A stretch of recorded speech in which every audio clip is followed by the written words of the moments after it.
আমি শপথ করিতেছি हम डरपोक नहीं है।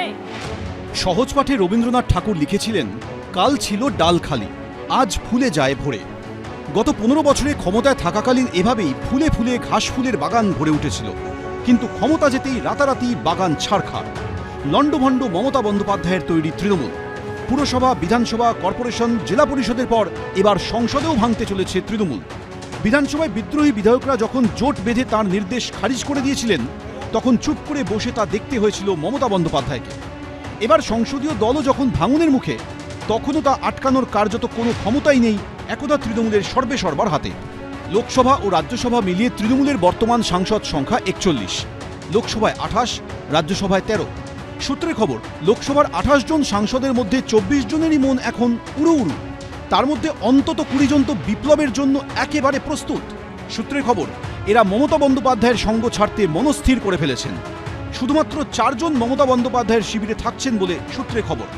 এরা হলেন অভিষেক বন্দ্যোপাধ্যায়, কল্যাণ বন্দ্যোপাধ্যায়, সুদীপ বন্দ্যোপাধ্যায় ও মালা রায়।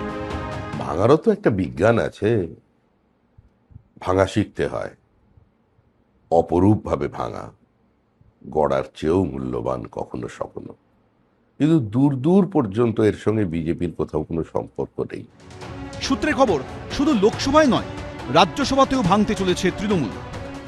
অভিষেক ব্যানার্জির হাই হ্যান্ডেডনেস যেইভাবে দলকে পরিচালনা করছিলেন, এবং সেটাতে মমতা বন্দ্যোপাধ্যায় বিষয়টি বুঝেও চুপ থাকা, এটাই তো কারণ সবার ক্ষেত্রে।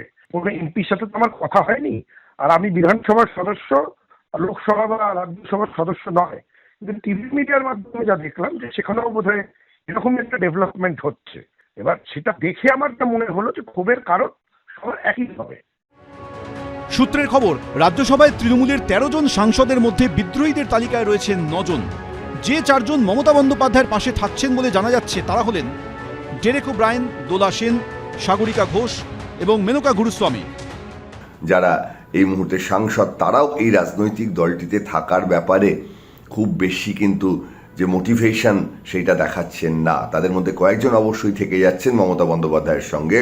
আগের সরকারের যে দুর্নীতি বা দুর্বৃত্তায়ন, তার সঙ্গে তারা আর সেভাবে যুক্তও থাকতে চাইছেন না, এবং যদি আগে যুক্ত থেকে থাকেন সেক্ষেত্রে নতুন দলে যাওয়া বা অন্য কোনো দল করে একটা আপোষের মাধ্যমে সেই ঝামেলা এড়িয়ে থাকার চেষ্টা করছেন।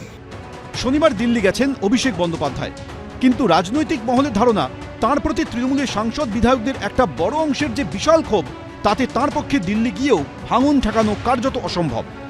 যে বিগত কয়েক বছরে যে বৈভব, যে অস্বচ্ছতা, যে দুর্বৃত্তায়ন ঘটেছিল, তাতে আমার কোনো সহমত ছিল না, এবং বিগত 5-7 বছরের এই বৈভব, এতে আমি অভ্যস্ত নই।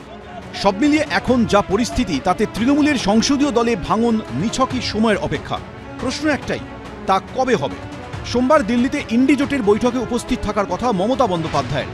সেদিনই কি বিদ্রোহী সাংসদরা আনুষ্ঠানিকভাবে বিদ্রোহের ঘোষণা করে তাকে রাজনৈতিকভাবে আরও নিঃসঙ্গ করে দেওয়ার কৌশল নেবেন?